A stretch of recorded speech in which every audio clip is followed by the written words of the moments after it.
Coming up tonight on YCN News, a man is wanted in Windsor, Vermont in connection with a murder.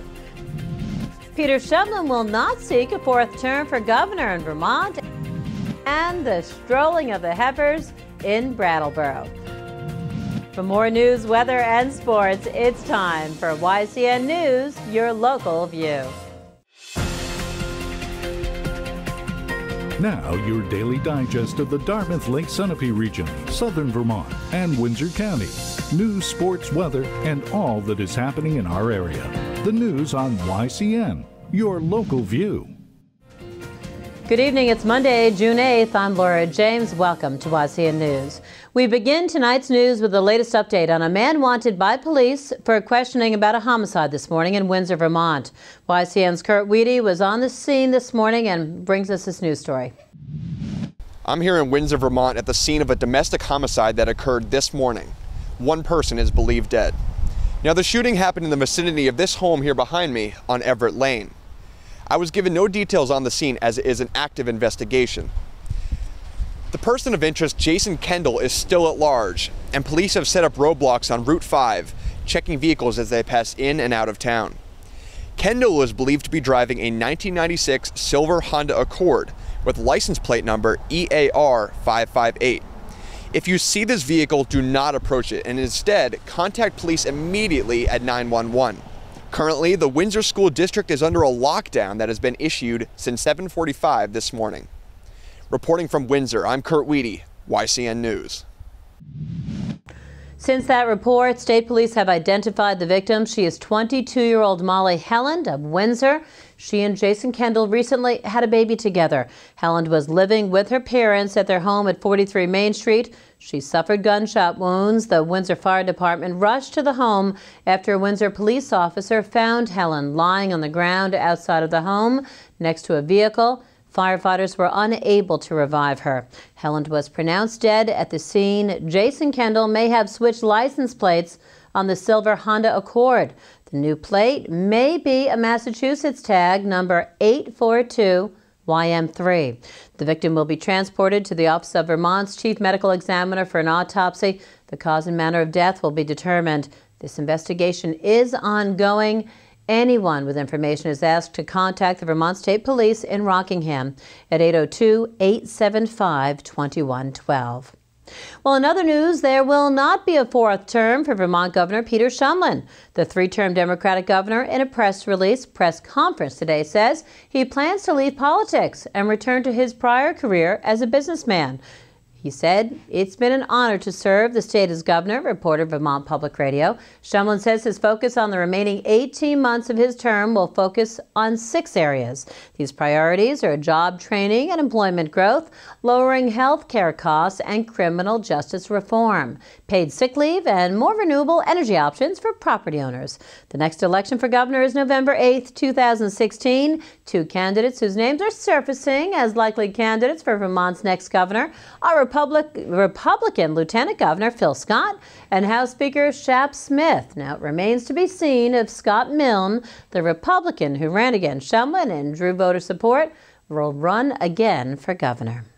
Well, the first weekend in June in Brattleboro, Vermont means one thing: the annual strolling of the heifers. The parade celebrates Vermont's farm-to-table connection, families, and warm weather fun. The crowd is welcome. Definitely has the cute factor working. And we've decided not to mix in metal so far. But should that happen, I do this we have to do that when we're standing by. No way. I'm not going. I'm not going. No, you can't make me. That is a cow restaurant. Your son will go to me. That's a leaving me here against my will. Electronic organs for nearly a century. SDOrganmuseum.org. USA. I like the shirt. Are performing all ages. Here to be part of the music. More performers. Here they are. And tomorrow they will be the host of the tour they have. Give it up for the kids and the family. All right.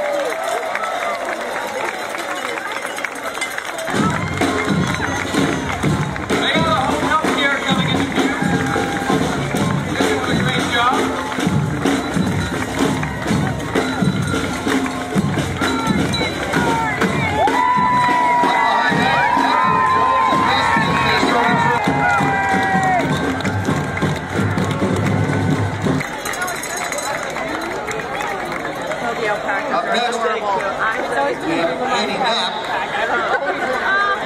Lunch cow. Boy, that looked like a lot of fun. Lots of bright colors, too. Our thanks to YCN's Dan Carbonera for covering that story. Some great sights and sounds. YCN News will bring you more news of Sanders' visit to southern Vermont and on the points Sanders made that were met with enthusiasm. Well, Ohio Governor John Kasich explores a presidential bid in Lebanon, New Hampshire. 74 young men and women were arrested in Sunapee, New Hampshire this morning. And we'll find out how the 6th-ranked Yellow Jackets fared against Bellows Falls in baseball action. Coming up when YCN News continues. The YCN News continues in a moment.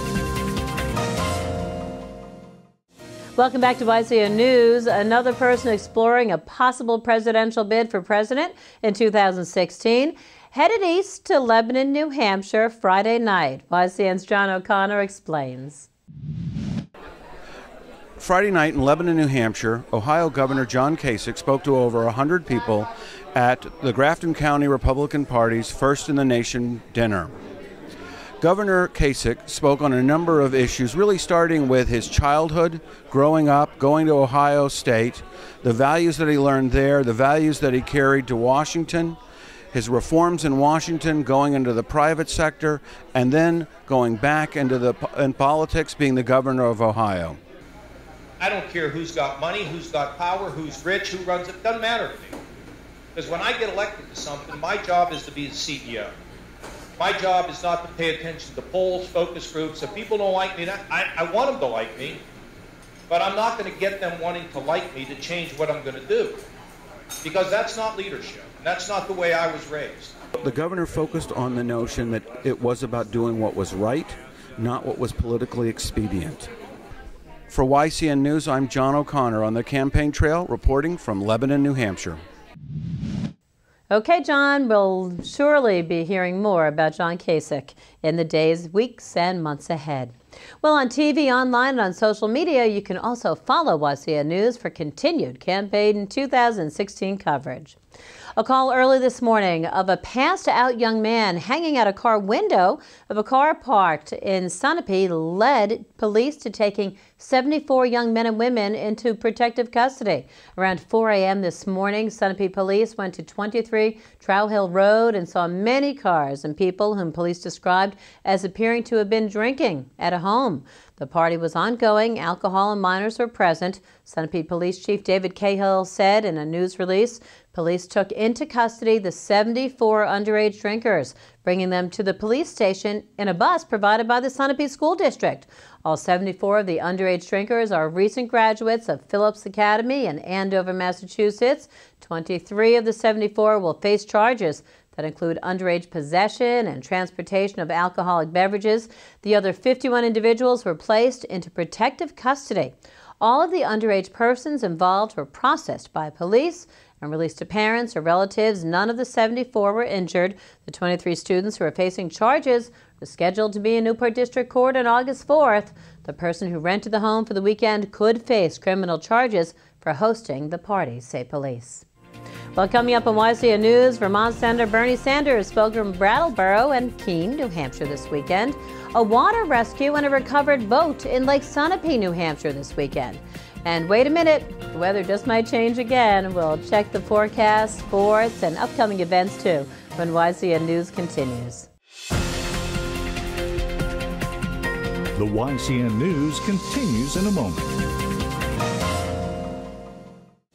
Welcome back to YCN News. I'm Laura James. Momentum for Vermont Senator Bernie Sanders' presidential bid may be growing based on his reception at a forum in Keene, New Hampshire. Sanders headed to Keene after the parade and a speech in Brattleboro, Vermont. I have recently introduced legislation that says two basic things. Number one, public colleges, every public college and public university in America will be tuition free.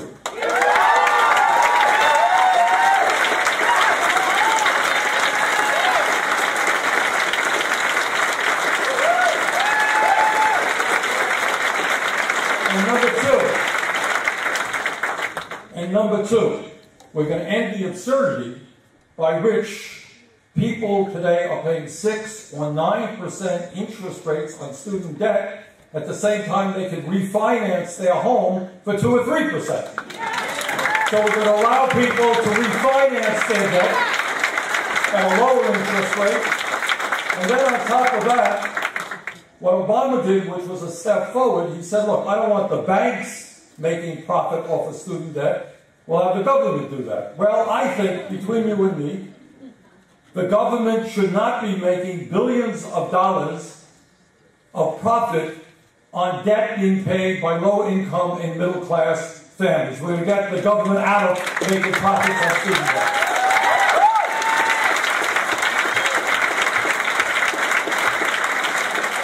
And when you see somebody on TV telling you that Social Security is going broke, tell them, or at least yell at the television, and tell them that ain't true. Social Security has $2.5 trillion in the trust fund, can pay out every benefit owed to every eligible American for the next 18 years.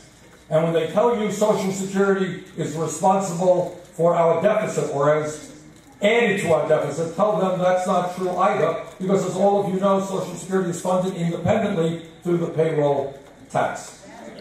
We have introduced legislation, and as president, I will fight hard to make this law that extends Social Security for another 30 to 40 years on top of the 18 and expands benefits. And you know how we do that? We scrap the cap that currently exists.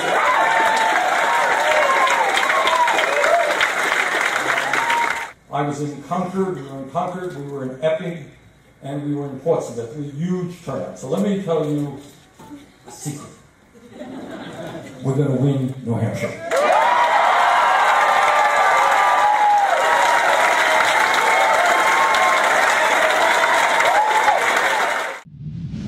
And you know, we will be hearing a lot more from Bernie Sanders, too. Our thanks to YCN's Dan Carbonera for covering this story. YCN News will bring you more news of Sanders' visit to southern Vermont and on the points Sanders made that were met with enthusiasm.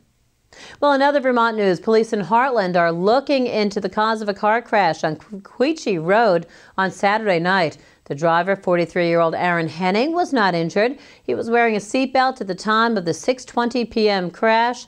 The weather at the time was sunny and the road was dry. The frame, front left tire, and front bumper of the 2004 Ford F-150 truck Henning drove was damaged. Henning's truck went off the west side of Queechee Road, hit a culvert, turned northward, and stopped in a private driveway. Police say the culvert and driveway also were damaged due to the crash. Also in local news, 4 people from Nashua were rescued from Lake Sunapee after their boat they were riding in sunk on Saturday night. That according to WNTK Radio. Sunapee Police Sergeant Neil Cobb went to the scene in the department's police boat. The damaged boat, piloted by 18-year-old Devin Champagne of Nashua, steered into the nearest dock. No one was injured. Osborne Marine recovered the damaged boat yesterday morning. Well, coming up, Mike Pizzone's here. It's the Yellow Jackets and Bellows Falls and baseball playoff action. And we'll have a check of the weather, events happening around the region, all when YCN News continues. The YCN News continues in a moment. Welcome back to YCN News. I'm Mike Pizzone. Well, I guess it's better to have rain during the work week than the weekend, which is good because it looks like we're in for a wet next couple of days. Temperatures will drop to a low of 61 degrees this evening with a 50% chance of thunderstorms before about 10 p.m. Things will remain wet tomorrow with heavy rain and thunderstorms likely before noon and a comfortable high of 72 degrees. There's a 40% chance for more thunderstorms tomorrow evening with a low of 58, though skies should begin to clear up around midnight. That said, the sun should be back for Wednesday with mostly sunny skies and a high of 80 degrees during the day before falling to about 61 Wednesday evening. Now let's take a look at our community calendar to see what's happening in the area. A seniors game night will be held tomorrow from 6 to 9 p.m. at the Claremont Senior Center off Maple Avenue in Claremont, New Hampshire. The event is for anyone ages 50 or older, whether they're a member of the Senior Center or not. Call the number on the screen for more information. The Richards Free Library in Newport, New Hampshire is hosting a presentation called Discovering New England Stone Walls tomorrow from 6:30 to 8 p.m. The presentation is sponsored by the Newport Historical Society and the New Hampshire Humanities Council and will be led by author Kevin Gardner. A support group for those affected by Alzheimer's disease or related disorders will be held tomorrow from 6:30 to 8 p.m. at Valley Regional Hospital in Claremont, New Hampshire. Call the number on the screen to find out more. We're coming down to the wire as far as high school tournaments go, and we've already had a few teams swing their way into the semifinals of their respective tournaments. On Friday, it was the Windsor softball team that came up clutch with an upset win over rival Bellows Falls. The 6th-ranked Yellow Jackets may not have been favorites on paper against 3rd-seeded Bellows Falls, but Coach Phil Hathorn's team looked confident from the start, swinging its way to a quick 1-0 lead in its first at-bat. Haley Wood led things off with a single up the middle and crossed the plate with the game's first run when Emily Anderson grounded out to the right side of the infield. As it turned out, that was all the run support Windsor ace Ashley Bly needed, as the senior surrendered just 4 hits and a walk in a complete game shutout. Bly helped her cause from the plate as well, leading off the 3rd inning with a single that set the stages for Erin Wears-Becky's RBI single here to up the lead to 2-0. The Yellow Jackets added 1 more run in the inning when Emily Williams' double here plated Wears-Becky to up the lead to 3. The Terriers had their chances with 4 base runners in the contest, but Windsor's defense came up big when they had to alleviate any threats. The Yellow Jackets added 2 final insurance runs in the top of the 6th on RBI from Bly and Williams to round out the game's scoring, and in fitting fashion, it was Bly who recorded the game's final out by way of her 3rd strikeout to send Windsor to the semifinals for the first time since 2012. I spoke with Bly after the game, who talked about her team's loss to Bellows Falls during the regular season and how that actually helped build her team's confidence. I mean, we played hard teams, but we've beat really good teams also or come close. Like this team, we were only 2 down, but we could have won that game, so we all came together like we got this time. Just keep playing like we have been, we'll get it. Bly also credited coach Phil Hathorn for getting the most out of the team to the tune of another trip to the Final Four. He's nice, but sometimes he gets at us if we don't do something good because he knows what we have for potential and he's going to keep pushing us until we hit it. Just like this, he kept pushing us and this is what we get when he does that. So he's been a real good help. I also spoke with Hathorn, who complimented his team's play both at the plate and in the field in what was its most important game to date. When we got 6th seed, that was kind of where I wanted to be because, number one, it's a lot shorter bus ride here than it is to Richford if we had been 7 for a 2nd round game. And then, you know, we can play with these guys. I mean, she throws well, Murphy Hicks throws well, but we made contact before, and everybody made contact today, all up and down the lineup. We had contributions. It wasn't just Haley, Emily swinging the big bats. It was everybody swinging the bats today. We played well on defense. Ashley threw strikes, and that's our game. If we can continue to play that way, I'm pretty confident. Up next for the Yellow Jackets will be Tuesday's semifinal against 2nd-ranked Richford, with first pitch slated for 4 p.m. And it was a busy day in Sunapee on Saturday, as both the school's softball and baseball teams earned trips to the semifinals for a 2nd consecutive year. On the softball field, it was Lexi Hamilton who provided the bulk of the offense for the top-seeded Lakers, as the junior catcher belted 2 home runs worth 5 RBI in her team's 10-run victory over 8th-ranked Derryfield. Rachel Malanga added 3 RBI for the home team on a trio of hits, while Katie Frederick earned the win from the circle, allowing just 4 hits while striking out 5 through 4 innings of work. Sunapee will take on 5th-ranked Portsmouth Christian on Wednesday at 7 p.m. at Plymouth State University. And on the baseball field, things were a little more tightly contested despite the 9-run victory, as the 4th-ranked Lakers needed a 2-out single from Hank Vincent in the bottom of the 3rd to turn a 3-1 deficit into a tie game, before outscoring 5th-seed Littleton 9-0 over the game's final 4 innings to clinch the win.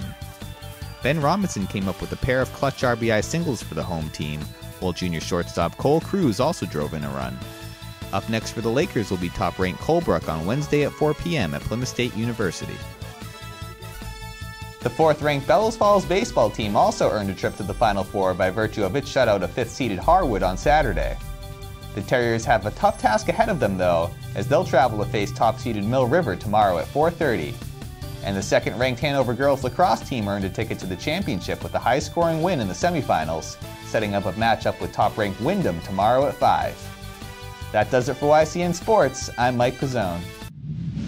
Thanks so much, Mike. Now, if you have lived in or traveled through the Granite State, it's very likely you've eaten at one of the Common Man restaurants. YCN's Capital Connections' John O'Connor spoke with Alex Ray, owner of the Common Man family of restaurants, when YCN News returns. The YCN News continues in a moment.